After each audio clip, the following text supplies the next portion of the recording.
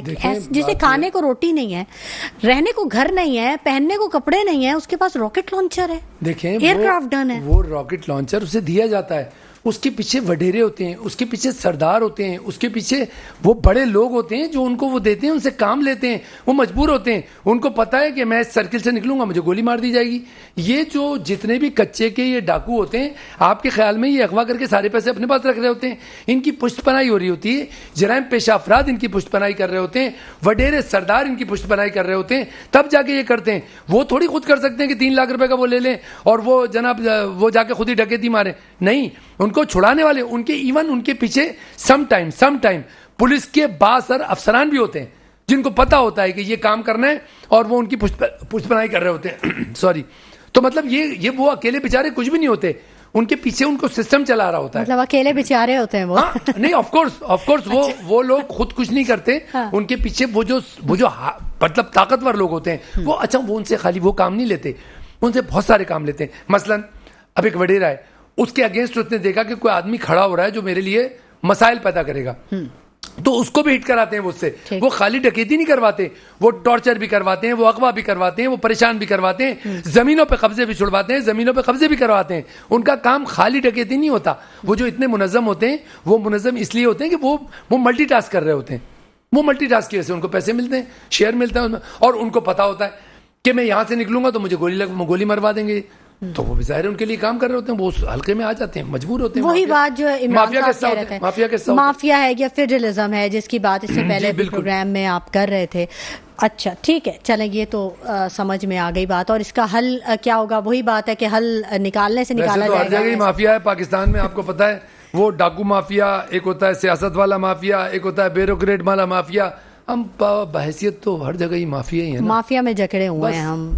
تو مطلب اللہ کرے آج تو پتہ نہیں کیوں بار بار مجھے اللہ ہی یاد آ رہا ہے کہ یا اللہ بس تو ہی رحم کر. کیونکہ یقین کریں میں سچ بتا رہا ہوں, کل جب میں نے خبر دیکھی نا صدر صاحب والی, میں مینٹلی بہت اپسیٹ ہوا. حالانکہ کتنا سب کچھ ہوا ہے, یہاں پہ ڈالر آگے بڑھا, یہاں پیٹرول کی قیمت روز آنا بڑھتی ہے, یہاں مہنگائی ہوتی ہے, یہاں 10 پریشانیاں ہوتی ہیں. بڑھا نہیں ہے, کیونکہ بڑھ رہا ہے اور بڑھتا چلا جا رہا ہے. وہ آفس صدر محترم ان کا پروٹوکول, ان کا آفس, ان کے آفس, یقین کریں مجھے دلی افسوس ہے. مجھے نہیں پتا, ہمارے سر کہہ رہے تھے کہ بس صدر صاحب گئے, کل گئے, پرسوں گئے. میں اس پہ بحث ہی نہیں کر رہا وہ گئے یا نہیں گئے. میں یہ کہہ رہا ہوں یہ جو چندری میں داغ لگا ہے ہماری پریزیڈنسی کو, یہ کیسے اترے گا؟ کون ہمارے ملک میں آ کے جو لوگ مطلب وہ کرتے ہیں, ایگریمنٹس کرتے ہیں, گورنمنٹ ٹو گورنمنٹ ایگریمنٹس ہوتے ہیں, وہ کیسے سسٹین کریں گے؟ وہ کہیں گے یہاں تو یار صدر ایک فائل بھیجتا ہے, وہ کاغذ غائب ہو جاتا ہے, وہ کاغذ ادھر ہو جاتا ہے, اور یہ سب کچھ ہوتا ہے. کبھی سائفر غائب ہو جاتا ہے. میں آپ کو بتاؤں پچھلے 1 مہینے میں نے ایک ایسا واقعہ دیکھا ہے جو میں سوچ نہیں سکتا تھا. ایک آفس حکومت سندھ کی منسٹری, اس کے اندر اتنی بڑی واردات ہوئی ہے کہ میں ذہنی طور پہ مفلوج ہو گیا تھا. لیکن ابھی اس واردات سے میں سنبھلے ہی نہیں تھا. کہ یہ صدر صاحب والا واقعہ آ گیا. ریئلی میں آپ کو صحیح بتا رہا ہوں, میرے بھائی کو بھی, آپ کو بھی, اس کیمرہ مین کو بھی, اس چینل کو بھی, کہ یہ دعا کریں, یہ بہت بڑا واقعہ ہے. اس طرح کی چیزیں نہیں ہونی چاہیے. نہیں ہونی چاہیے. عمران صاحب ٹرسٹ ختم کرے گا. تھوڑا سا یہ کہوں گا کہ وہ آپ تھوڑی سی ہمت بھی پیدا کریں. ہمارے لوگ آپس میں بیٹھ کر, یہاں پر میں ڈسکس کر رہا ہوں, یہ بھی ڈسکس کریں, آپ سے گھروں میں بیٹھ کر بھی برائیاں کریں. ہمیں اپنے حق کے لیے باہر نکلنے کی ضرورت ہے. جب تک ہم اپنا حق لینے نہیں جائیں گے ان لوگوں میں اسی طرح ہمت رہے گی. کون نکلے گا سر؟ کیسے نکلیں گے؟ جھنڈا لے کے نکلو تو ڈنڈا پڑتا ہے. کون نکلے گا؟ کیسے نکلے گا؟ آج آپ کہہ رہے ہیں آٹا اتنا ہوگا تو یہ آٹا اس دن ٹھیک رہے گا کہ جب ناپید ملے گا ہی نہیں بالکل بھی. مہنگائی تو بہت زیادہ یہ کون, مجھے لگ رہا ہے اس وقت بھی نہیں نکلے گی, آٹا نہیں ملے گا. یہ پتے کھانا شروع کر دے گی. یہ کہے گی چھوڑ دو کوئی بات نہیں, آٹا نہیں مل رہا نا, پتے مل رہے ہیں, پتے کھاؤ. دیکھیں جس قانون جو اس قوم کا تو حال مجھے یہی لگ رہا ہے ابھی. اگر ہم یہ دیکھیں کہ اس اگر قانون کی بات کریں تو آئین کی بات کرنے والا بھی انہوں نے 13 جماعتوں کے 40 بابوں کا ذکر کیا, یعنی علی بابا 40 چور. سمجھ رہے نا؟ میں تو چور نہیں کہہ رہا, وہ تو بڑے, وہ میں کہہ دیتا ہوں, میں نہیں کہتا. تو ان کی بات یہ بھی وجہ ہے کہ ہم یہاں پر جو بول رہے ہیں اس کے بعد پتہ نہیں ہمیں ہمارے ساتھ کیا ہو. بہت احتیاط کی ضرورت ہے اس ماحول کے اندر. ہم یہ کہتے ہیں کہ شفاف الیکشن ہو جائیں, اچھے لوگ سامنے آ جائیں. اچھے لوگ آنے کے لیے پہلے آپ کو اپنی خود بھی اچھا بننے کی ضرورت ہے. ابھی ہم نے شہباز شریف کا مجھے ایک واقعہ یاد آتا ہے, جانے سے پہلے کچھ دن پہلے ایک آپ کو پتہ مشترکہ مفادات کونسل کا ایک اجلاس ہوا تھا. جی جی. کیا یہ جو وزراء اعلیٰ تھے کے پی کے اور پنجاب کے کس لیے آئے تھے؟ انہوں نے سپریم کورٹ کے احکامات کی دھجیاں اڑائی اور یہ فیصلہ کرنے اس شہباز شریف کے پاس جا کے بیٹھ گئے اور یہ فیصلہ کیا نہیں آئینی حلقہ بندیوں کے حوالے سے, نہیں مردم شماری کے حوالے سے. پہلے مجھے یہ بتائیں کہ ان کو لایا کس لیے گیا ہے الیکشن کرانے یا اس ملک کے مستقبل کا فیصلہ کرنے کے لیے؟ اس میں ان وزیر اعلیٰ کی کیا حیثیت تھی؟ وقت ہمارے پاس کچھ کم ہے. عمران صاحب لاسٹ کمنٹ آپ بھی دے دیجیے اور میں آپ سے بھی لوں گی. لاسٹ کمنٹ دیجیے. دیکھیں میں آپ کو کیا کہوں کہ فی الحال تو مجھے لاسٹ کمنٹ یہ ہے کہ مجھے بڑا اچھا لگا آج نگراں وزیر اعظم نے جڑا والا میں جا کر اور جن کا نقصان ہوا گھر جلائے گئے ان کو سینے کے ساتھ لگایا. ہم اس کمیونٹی کے ساتھ ہاتھ بھی صحیح طریقے سے نہیں ملاتے, انہوں نے سینے کے ساتھ لگا کے بڑا پیارا جملہ ادا کیا جس سے میرے مرجھائے ہوئے چہرے پر تھوڑی سی خوشی آئی کہ وہ جو جھنڈے میں سفید رنگ ہے اتنا حد تک آپ کا حصہ نہیں ہے.